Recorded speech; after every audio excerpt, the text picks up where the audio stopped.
Hello, everyone. I hope everyone is safe and healthy, taking the necessary precautions at this time, during this pandemic, to stay safe. Hope that you're taking some time out to exercise, and to have fun and to laugh. It's a very difficult time and different time for all of us, adults, youth, whatever, because our normal has changed. So we have to adapt, and adjust. Hopefully, before we know it, things will be back to what we used to know as normal. So let's hope so. Well, let's get into it. Let's get into our lesson for today. This is our weekly Habitudes lesson. Um, Let me just say this. Each week that I do this, I put a code word in it. And in order to get credit for it, you have to text that code word into the Clubhouse cell phone, which all of you should have by now, and to receive credit for participation. Um, like we would give points when you were actually able to physically come to the clubhouse. So it's up to you. All right. This week's lesson is called Discipline Bridge. Discipline Bridge. Discipline Bridge. Leaders don't build character without crossing the bridge of discipline. Personal discipline is like a bridge that crosses from where you are to where you want to be. It gets you where you want to go. As a boy growing up in Cincinnati, Ohio, my scariest moment happened when a fierce tornado ripped through our little suburban neighborhood. My mom and dad demanded we rush down to the basement. You've never seen a 10-year-old boy run faster or pray harder. The wind howled and the rain poured down. We watched debris fly across our backyard from our small basement. Bicycles, patio grills, lawn chairs. I even remember seeing a boat take flight. Wow. The rain was so heavy it caused flooding on the streets everywhere. It was the worst natural disaster that little town had seen in decades. Over the next week, rescue workers were everywhere attempting to restore what had been demolished. One particular scene sticks in my memory. It was a building that had caved in and desperately needed repair. However, the rain had flooded the property, making it impossible for workers to get in on foot. And interestingly, they built a bridge to the damaged building in order to repair it. I remember seeing scores of little bridges in these disaster areas. The bridges enabled the workers to get from where they were to where they wanted to go and fix the damage. Pretty much the moral of the story, the bridge. The story is called Discipline Bridge. And here we actually see how actual physical bridges were built in order to go from where you are to where you wanted to be, which was where the workers were and where they wanted to be to do the repairs on buildings in this town that had been had this disaster come through. The tornado ripped through the town. It's just a metaphor to real life when we want to go from one point to another, and we can't leap there, and we got to go through something. And in order to do so, a bridge can be built so we can cross from here where we are and reach to where we want to be. And that's wherever you are in life now and where you want to be in the future. We're going through a disaster at this time in our lives, and we can build bridges now to prepare us for when we do come out of quarantine and later on in life and things that we want to accomplish. So this is a good time to lay the foundation for what's the road ahead. What a fitting analogy for leaders. Many times our own character has caved in. It could be due to a disaster, our own personal tornado. Symptoms of the damage may be subtle. Maybe we lost a friendship. It may be financial debt, failing grades, or some weight we need to take off. It might even be anxiety or emotional depression. Inside, we feel like we're crumbling, caving in. Excuse me. We need help. And it's okay to feel like you haven't accomplished anything, or having those storms in your own personalized life. We all go through that. It's okay to feel like you're crushed and you're not going to make it. And the point is, don't stay there. Don't stay in that state of mind. And let it be temporary. Have your moment, cry, whatever, feel disappointment. That's real. That's human emotion. We're allowed to do that. However, when you feel yourself, it's been weeks and months going by and you still feel the same, you have not recovered from that, that's when you need to reach out. Even sooner, ask for help. And, here at the clubhouse, we're always available, and we are always able to get you the assistance that you need if you feel like you're in that state and can't come out of it on your own. Even as adults, we have to seek professional help when we feel like we're depressed and it's lasting too long, or if you have any other issues, you just can't, or you feel physically sick, you have to get that help that you need. Sometimes you just can't do it on your own, and it's okay. That's part of being human. Okay. Here's what I have noticed in my life. Discipline is like those bridges that help me to get to where I need to go. In order to repair the damage, I need to build a bridge of discipline to get me there. In fact, anytime I need to get somewhere difficult, discipline is usually the bridge I must cross to get there. Here's what I know about the discipline bridge: it takes time and effort to build it, but once the bridge is in place, it actually makes the journey easy. I can get back and forth with ease. That's interesting. What routines do for you? Think about the time you first learned to drive a car. Not when you jumped in some stolen car and took off, when you were actually learning how to drive a car. In the beginning, you had to think about everything you did. You were conscious of steering, shifting gears, signaling, braking, and accelerating. It might have even felt overwhelming if you had to learn to drive a stick shift. So many things to remember. However, over time, discipline took over. All these behaviors move from your conscious mind to your subconscious mind. After a while, people don't even think about what they do when they drive a car. Practice and discipline were the bridges that made the journey easy. It's the same way with sports. Accomplished athletes have built habits into their lives over the years. It is second nature.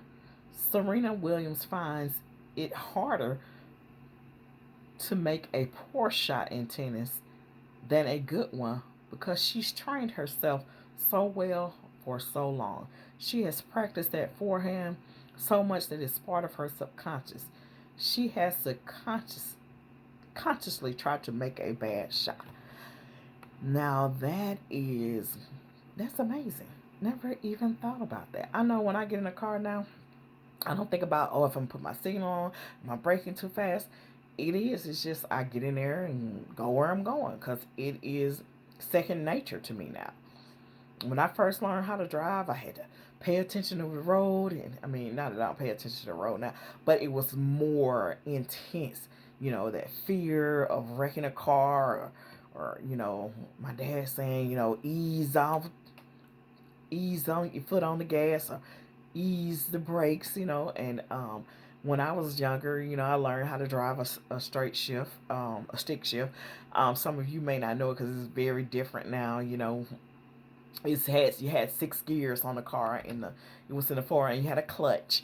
So you had to, in order to change gears, you had to.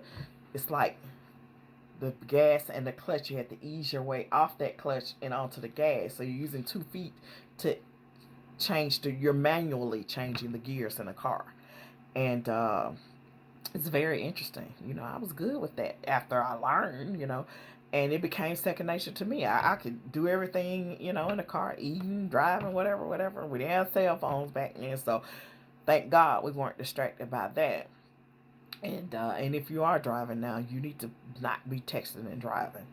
But to say this, I'm saying that so that I can say this, everything we do, riding a bike, skating, or whatever we do, we've been doing it a long time. Whatever you great that you love to do, you just do it. You don't have to put that extra thought or extra effort in it. So can you imagine Serena Williams got to think to take a bad shot because she's so good at it and she trained herself to be so well that she actually got to put thought into taking the wrong shot? That's amazing. Okay. We will not look like Serena Williams our second time on the tennis court. Discipline is that bridge that will get us there. It takes a little while to build. At first, being disciplined seems hard, like you're adding one or more item on your daily list of chores, but that's not true. Over time, discipline is a bridge, not a burden. It makes the journey easier if you'll hang with it. It becomes part of you. Growing up, my hero was Pete Rose. I followed every game he played and believed he would one day be the all time hit king. In his autobiography called My Prison Without Bars, Rose confessed to gambling, betting on games his own teams played. It is the unpardonable sin in baseball. In the book, he admitted he was aware of his privileges but not his responsibilities. That's the issue, feeling we are above the rules in certain categories of our life. Rose writes, I was aware of my records and my place in baseball history, but I was never aware of boundaries or able to control that part of my life. Admitting that I was out of control has been next to impossible for me. He asks, how could I be so disciplined in one part of my life and so reckless in another? Now, this is a good example of some of the things that we get into in our lives. Some people may be great in school, but they can't resist the temptation of doing wrong outside of there. A student, scholar, but when their friends offer them a ride in a stolen car, offer drugs, going places they have no business going at certain times of the night, sneaking out of the home, being disobedient to their parents, they cannot resist that. They go to school, they do their work, they excel, they help their peers, the teachers are singing their praises, but they are ungoverned and undisciplined and reckless in the other part of their life. And trust and believe, just like Pete Rose, eventually those two things will merge and the bad is going to take over the good because you broke rules, you've been disobedient, you've been self destructive, and it will come to explode in your face. Like some of us in our program doing just out here doing whatever, whatever. Had no idea you were being watched. Somebody told on you or whatever. Get caught at school. Parents are sick of it or what have you. Whatever brought you to the where you are right now. It's because of not having boundaries, not having restrictions placed, and not governing yourself accordingly. Bad choices. All of it comes back to the choice that you made to feel like I can do whatever I want to do. I ain't worried about them. Now we have an opportunity to reverse those decisions, or when it comes up again, we know how to respond because what has happened. Pete Rose broke records. He was an amazing athlete. He was out there. I can remember him playing baseball. My dad's a big baseball fan. I remember the name very well. However, his stats didn't matter. All that he had done, broke all those records, was an amazing athlete. It didn't matter because he degraded all of that by gambling and betting on games that he was even playing in himself. A no. And they tell these athletes in any type of athletic field or what have you. They cannot do that. Betting is a no-no. Michael Jordan got in trouble, like for gambling and so forth, like that. Not on during while he was playing ball, but he had a gambling addiction as well. You know, those addictions, if they are not addressed, will destroy what you built and worked hard to accomplish. So people are addicted to all types of things. So we don't ever want to let our addictions get so out of control that we destroy relationships, um, and people look at us differently because they now see a person who is unmanageable in every aspect. They won't trust you, they won't hire you, they won't help you. But when you're in recovery and you admit that you're in recovery, that you had a problem, and hold yourself accountable when you do relapse or such, then your image is different and the hands are landed, and you can get the support you need. And you can be a better person. Okay? The key is to develop a disciplined life. To simply have disciplined compartments in your life won't help you in the end. It needs to be a lifestyle. Today, we are interested in our image more than our integrity, meaning we care about what we look like and what people think about us more than what we're actually doing and showing, even when no one is watching. Integrity is about what you do when no one is looking. When you think the police isn't around, or your parents, or the people at the clubhouse, or your probation officer is not around. What are you doing? And that's what integrity means. Remember, the word integrity means to be whole, not divided. It is the opposite of hypocrisy. Image is about how we look or appear. It's superficial. There are millions of Americans whose discipline is only about image. Therefore, it only affects one part of their life. A few years ago, we all began hearing about the exercise program P90X. While it's a great program, the ab workout is for athletic aesthetics, not athletics. Excuse me, but being ripped is all for show. It does not mean we are better athletes. We don't want to be a person who are all worried about, if we got the Jordans and we got the Gucci and all this stuff, and we're empty inside, full of nothing. We have no character, have no type of integrity or anything. Trust and believe. It doesn't matter what level you want to go to in this life or what career path. If you want to be an athlete, whatever you want to do, if you do not have integrity, you do not have anything. And it will show. Can't hide that. It will show. People will begin to see through your pretense to be something that you aren't. Trust me, it'll show. In 2003, several athletes were paid big money for celebrity endorsements before they ever accomplished anything professionally. USA Today asked the question, does Madison Avenue care about real achievement anymore? Winning just doesn't matter as much as it used to. Jim Andrews, editorial director of the IEG sponsorship report. Tongue twister. There are other ways these athletes can capture the public's attention by being gorgeous or being a bad boy. And getting the public's attention is all these companies really care about.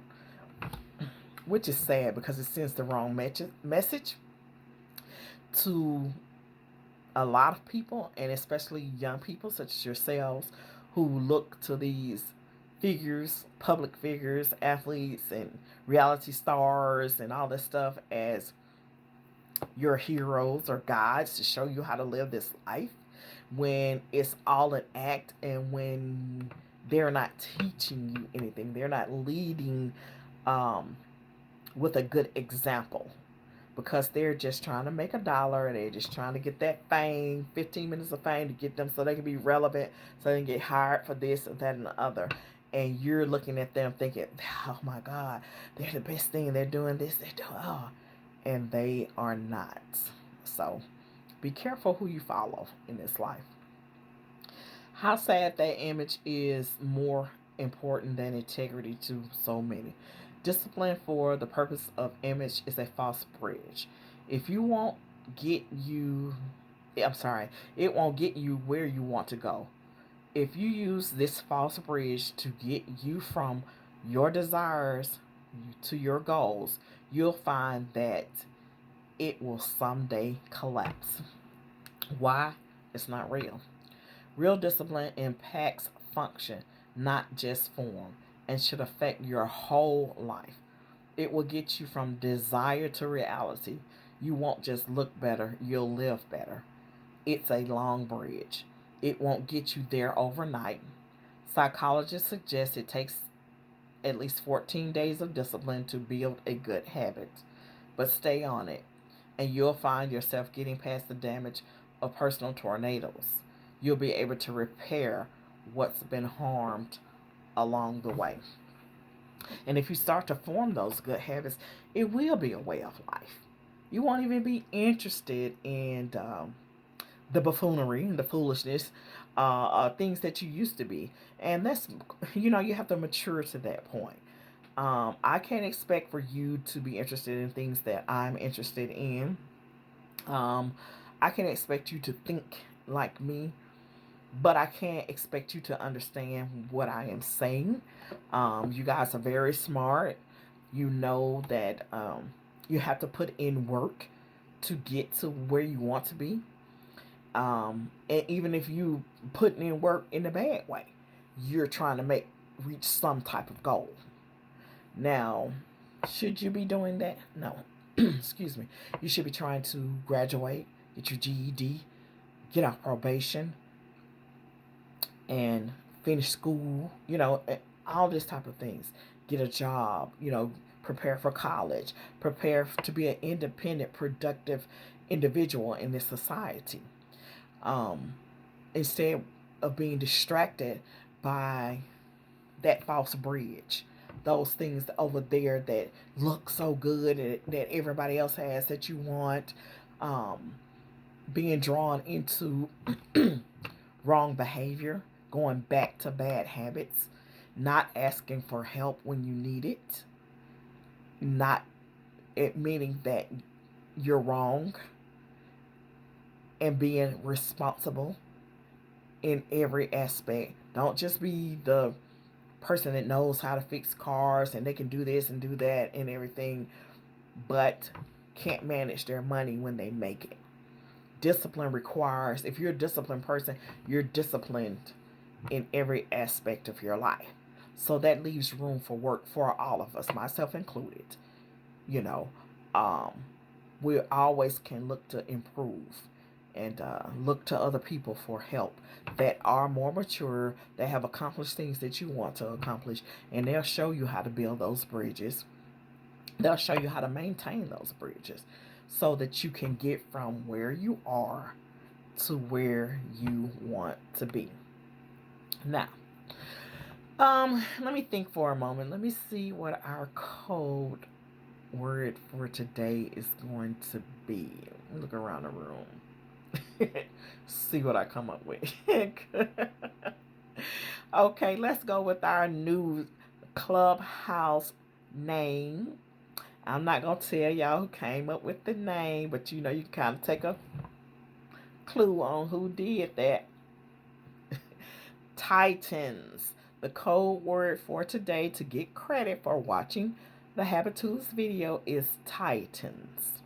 And I hope that you look at this and you get something out of it and not just skim through to get the word, but pay attention. And Habitudes is habits and attitude combined. Habitudes to give you things to think about to change your habits and have a better attitude, outlook on your life, things that are going to come up in your life. These are all things in this book that you eventually will have to deal with. And your approach, your response is all going to make a difference, in anything that you do or anything that you're trying to accomplish. Okay. Um,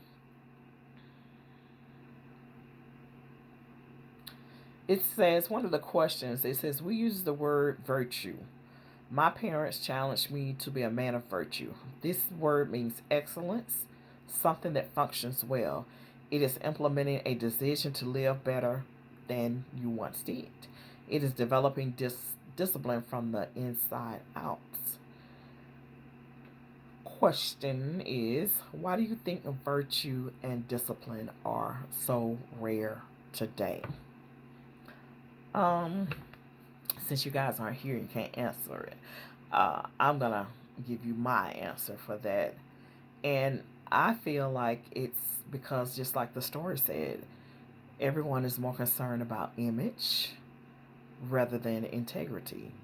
And we are not training uh, others younger than us to have that integrity, to be a person of virtue, to be a person of good character, and to seek excellence in on everything you do.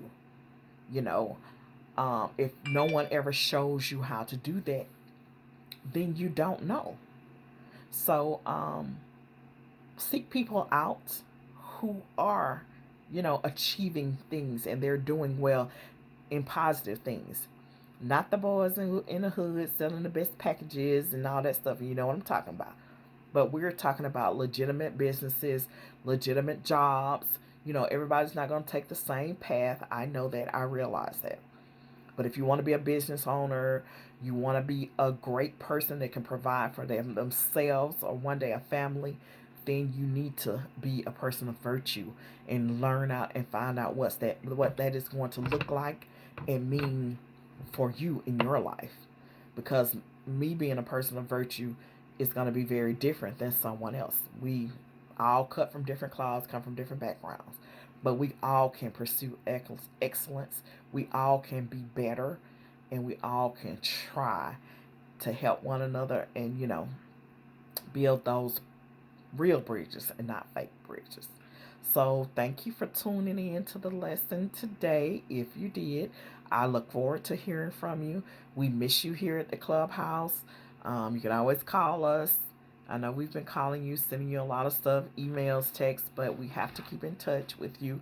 And we want to know that you guys are safe, healthy, and when we ever will resume, we'll be over there blowing on, picking up as usual.